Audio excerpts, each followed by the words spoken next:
Hello friends. आज हम आधुनिक भारत को स्टार्ट कर रहे हैं। तो आधुनिक भारत का हम सबसे पहले सिलेबस देखेंगे, फिर हम यूरोपियों के जो आगमन हुआ था वहां से आधुनिक भारत को स्टार्ट करेंगे। ठीक है, तो इसका पाठ्यक्रम क्या रहेगा? सबसे पहले हम यूरोपियों को आगमन देखेंगे, है ना। जो यूरोपीय आए थे आधुनिक भारत के अंतर्गत, सबसे पहले पुर्तगाली आए थे। सबसे पहले आए थे और ये सबसे बाद में गए। पुर्तगाली सबसे पहले आए थे ना, सबसे पहले आए थे तथा सबसे बाद में ये भारत से गए थे, है ना। आए तथा सबसे बाद में कब गए आपको पता होना चाहिए। जब 1961 में गोवा को मुक्ति मिली तब पुर्तगाली भारत से गए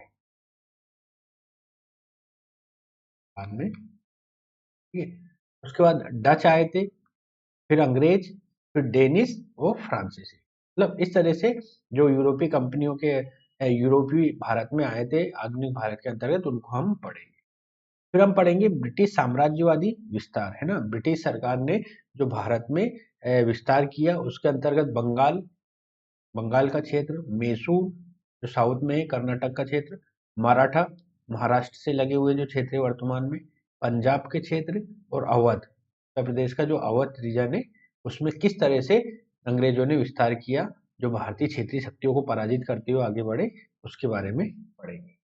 फिर हम पढ़ेंगे ब्रिटिश साम्राज्यवादी नीतियां, है ना। इन्होंने कौन सी नीतियों के माध्यम से भारत में साम्राज्यवादी विस्तार को बढ़ावा दिया। उसके अंतर्गत हम देखेंगे वेली जली की सहायक संधि प्रणालियां, है ना 1798 के लगभग इन्होंने सहायक संधि प्रणालियां स्थापित की थी वेली जली ने।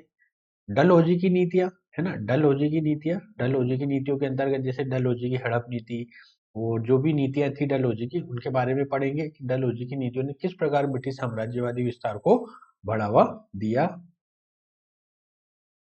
फिर आती ब्रिटिश आर्थिक नीति।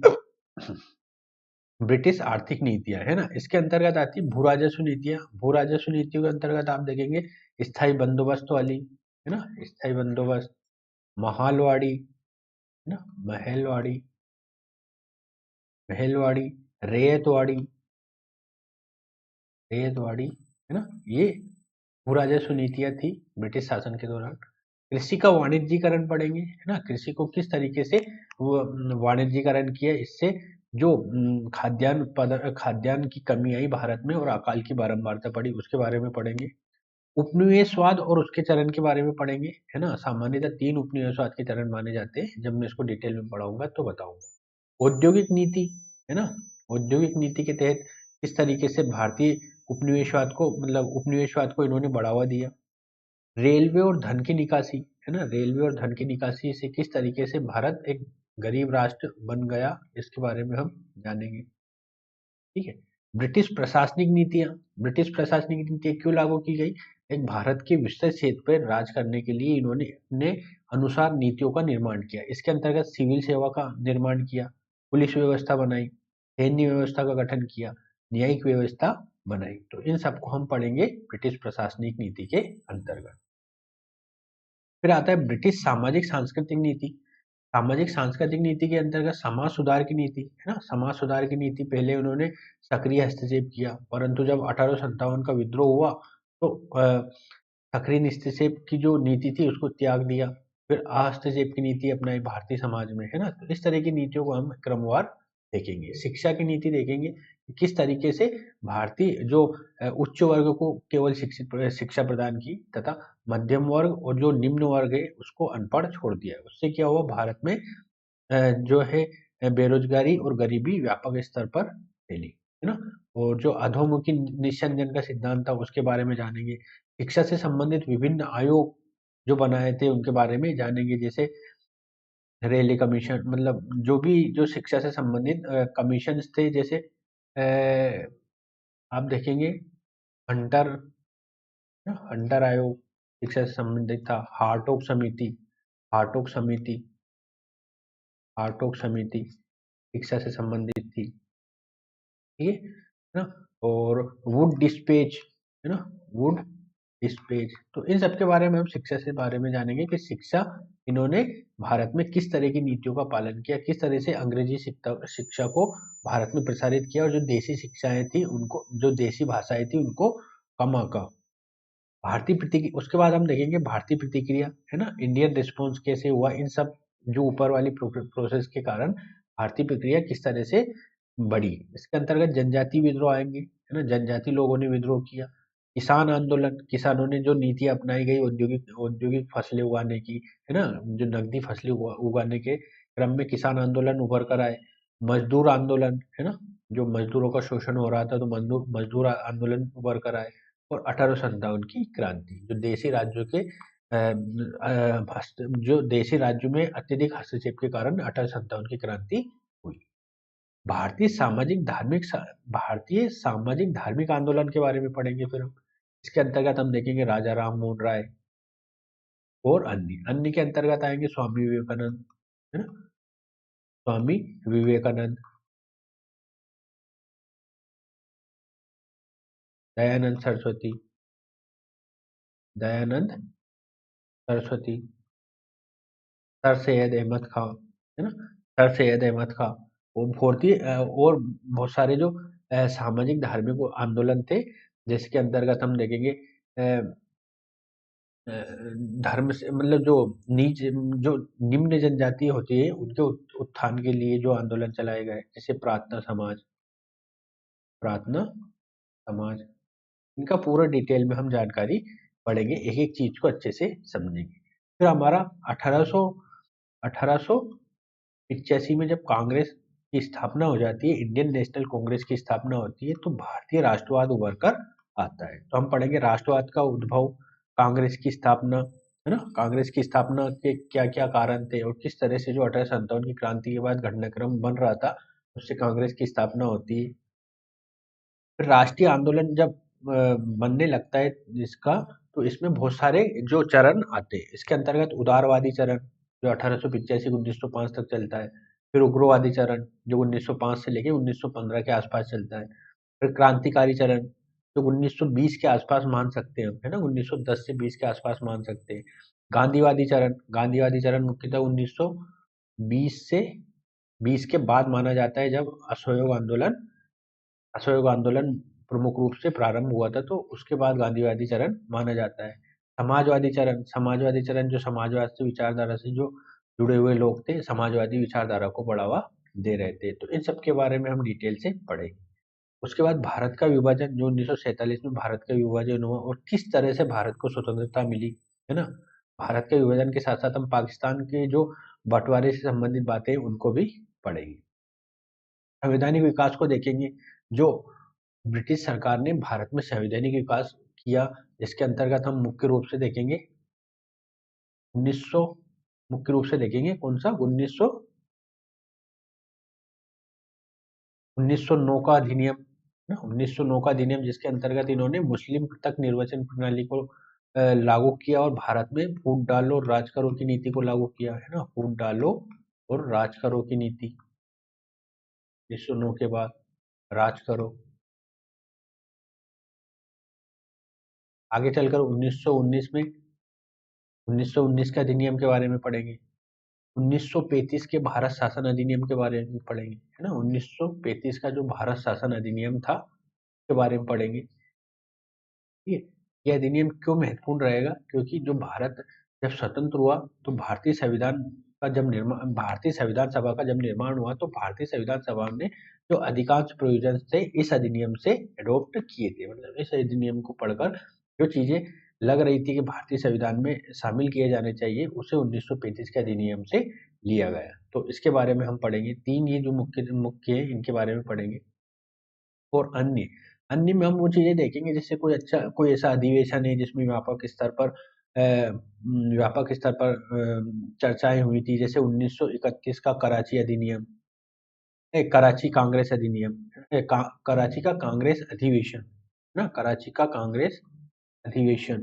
ठीक है, और जो महत्वपूर्ण अधिवेशन है आईएनसी के, उनके बारे में पढ़ेंगे। ठीक है, इस तरीके से हम पूरा मॉडर्न हिस्ट्री कंप्लीट करेंगे। का टॉपिक हम देखेंगे यूरोपियों का आगमन। भारत में यूरोपियों का आगमन 15वीं शताब्दी के अंत से शुरू हुआ। और ये भारत के इतिहास का एक महत्वपूर्ण अध्याय है। यूरोपीय देशों ने व्यापार के उद्देश्य से भारत में प्रवेश किया, लेकिन धीरे धीरे उन्होंने भारत में राजनीतिक और प्रशासनिक हस्तक्षेप करना शुरू कर दिया।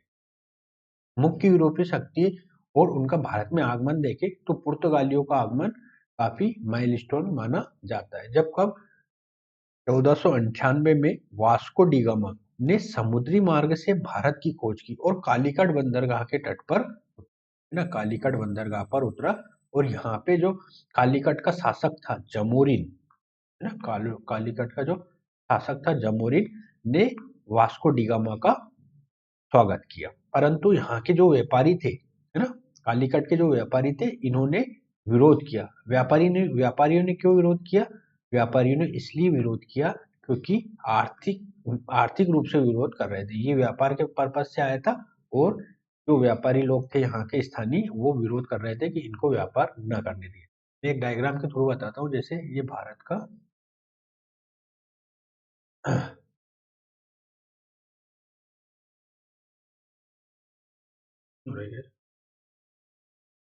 आगे बढ़ जा रहा है।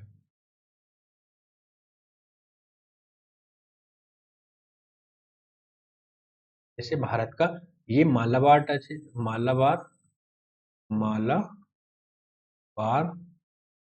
तट है, और ये कोरोमंडल।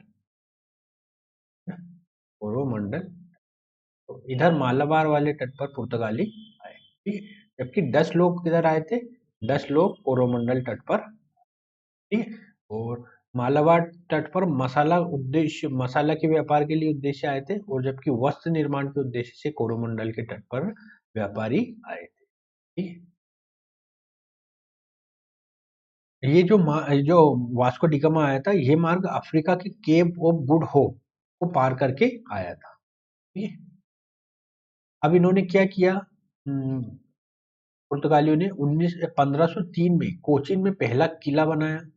गोवा को 1510 में अल्बकुर्क ने विजय किया और उसको अपनी राजधानी बनाया। इनके योगदानों को अगर देखें तो इन्होंने समुद्री व्यापार का प्रारंभ किया भारत से, यूरोपीय कला, संस्कृति और स्थापत्य का प्रसार किया भारत में कैथोलिक ईसाई धर्म का प्रचार, है ना। यहाँ तक कि जो ये पुर्तगाली थे, इन्होंने भारतीय स्त्रियों से, मतलब भारतीय महिलाओं से शादी करके, लड़कियों से शादी करके ईसाई धर्म के प्रसार को बढ़ावा प्रदान किया। दूसरा आता है डच, है ना। इनका डच ईस्ट इंडिया कंपनी की स्थापना 1602 में हुई। इन्होंने 1605 में मसूलीपट्टनम, आंध्र प्रदेश में जो है, में पहली फैक्ट्री स्थापित की। इनके मुख्य केंद्रों को अगर देखे जाए तो कोच्चि, नागपट्टनम, पल्लिकम, ये प्रमुख इनके केंद्र थे। इनके ह्रास का कारण क्या था? डच अंग्रेजों और पुर्तगालियों के साथ प्रतिस्पर्धा करने में कमजोर रहे, इसलिए इनका ह्रास हुआ, ठीक है। एक युद्ध हुआ था 1759 में, है ना, 1759 में बेटल ऑफ बेदरा, है ना, या बेदारा भी कहते हैं इसको, बेदारा का युद्ध में ये हार गए थे। किनसे? ब्रिटिश से हार गए थे, और इस इस युद्ध के बाद इनका भारत से मतलब अंत हो गया था, लगभग इनका अंत भारत से हो गया था। तो कौन से युद्ध से? बेटल ऑफ बेदारा, 1759 में। उसके बाद आते हैं अंग्रेजों का आगमन की स्थिति को देखें तो 16वीं सदी में, मतलब 1600 में ब्रिटिश ईस्ट इंडिया कंपनी की स्थापना हुई। 1608 में सर थॉमस रो ने जहांगीर के दरबार में अंग्रेजों के व्यापार की अनुमति प्राप्त की, और 1613 में सूरत में अपनी पहली फैक्ट्री स्थापित की। स्थापना विस्तार देखें तो इन्होंने मद्रास, बॉम्बे, कलकत्ता में फैक्ट्रियों का निर्माण किया। प्लासी के युद्ध और बक्सर के युद्ध के जैसे प्लासी का युद्ध और बक्सर के युद्ध के बाद इन्होंने भारत में सत्ता का विस्तार किया, और ब्रिटिश सत्ता को भारत में स्थापित कर एक 200 साल तक भारत पर राज किया। प्रभाव अगर हम देखें तो अंग्रेजों ने व्यापार से राजनीतिक सत्ता तक का सफर तय किया। 1857 तक British east India company Bharat की प्रमुख राजनीतिक शक्ति बन गई। 1857 तक आते आते जो अन्य यूरोपीय शक्तियां थी वो क्षीण हो गई थी, और भारत में एक छत्र राज ब्रिटिश ईस्ट इंडिया कंपनी ने स्थापित कर लिया। फिर हम देखें तो फ्रेंच फ्रांसीसी ईस्ट इंडिया कंपनी की स्थापना 1664 में हुई, है ना। कहाँ पे हुई? ट्रंकोबार तमिलनाडु का जो एक क्षेत्र है, यहाँ पे इसकी स्थापना हुई। ठीक है? और जो ब्रिटिश मतलब जो फ्रांस के एक मंत्री थे, कोलबर्ट के प्रयास से, ना, कोलबर्ट के प्रयासों से फ्रांसीसी ईस्ट इंडिया कंपनी की स्थापना 1664 में हुई, ट्रंकोबार में। 1664 में सूरत तथा 1674 में पांडिचेरी में उन्होंने फैक्ट्रियां स्थापित की। फ्रांसीसी और अंग्रेजों के बीच 3 कर्नाटक युद्ध हुए, है ना, जिसे हम कार्नेटिक वार के नाम से जाने जाते हैं, कर्नाटक युद्ध के नाम से जाने जाते हैं। ठीक है? इन युद्धों में अंग्रेजों की विजय और फ्रांसीसी भारत से एक सीमित शक्ति बनकर रह गए। एक युद्ध हुआ था, आगे मैं बताता हूँ, 1760 में वांडीवास का युद्ध, वांडीवास का वांडीवास के युद्ध में, ये युद्ध किन किन के बीच हुआ था? फ्रांसीसी और ब्रिटिश लोगों के मध्य हुआ था, और इसमें ब्रिटिश लोगों की विजय हुई थी और फ्रांसीसी लोग हार गए। ये युद्ध एक तरीके से फ्रांसीसी पतन को दर्शाता है भारत से। ठीक है? तो यहाँ पे ये देखने को मिलता है। अन्य यूरोपीय शक्तियों में अगर हम देखें तो डेनिश 1616 में डेनमार्क के ट्रंकोबार में अपनी बस्ती स्थापित की। डेनिश प्रभाव 19वीं शताब्दी में समाप्त हो गया। ठीक है? तो ये एक प्रमुख था। अब ये जो यूरोपीय शक्तियां भारत में है, इसके प्रभावों को अगर हम देखें, सकारात्मक पक्ष के अंतर्गत समुद्री व्यापार और नई तकनीकों का परिचय हुआ, है ना। नई तकनीकों का परिचय हुआ, समुद्री व्यापार बढ़ा, इससे भारत में आर्थिक समृद्धि आने लगी। परंतु आगे चलकर अब जब ब्रिटिश इंडिया कंपनी भारत में पूर्णतः अधिकार कर लेगी, तो वो धन के बहिर्गमन को बढ़ावा देगी और भारत के जो औपनिवेशिक शोषण के माध्यम से भारत को खोखला करेगी।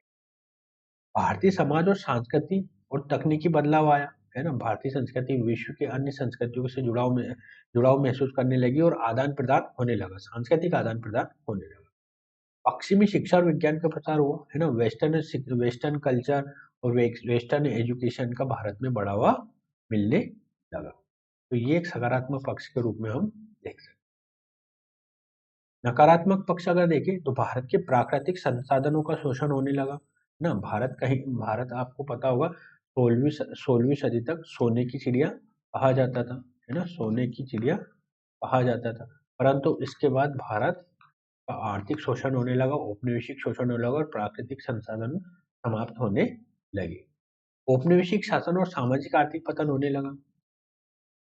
यूरोपियों का भारत में आगमन और उसके बाद का इतिहास भारतीय उपमहाद्वीप के समाज, अर्थव्यवस्था और राजनीति को गहराई से प्रभावित करता है। हाँ, तो ये यूरोपियों का एक विस्तृत अध्ययन हमने पढ़ा है। अगले वाले वीडियो में हम इसके आगे की बातों को जानेंगे, मॉडर्न हिस्ट्री के आगे की बातों के बारे में जानेंगे। ब्रिटिश ईस्ट इंडिया कंपनी को हम मुख्यतः। आज का वीडियो यही समाप्त करते हैं, अगले वाले वीडियो में मिलेंगे। तब तक के लिए नमस्कार।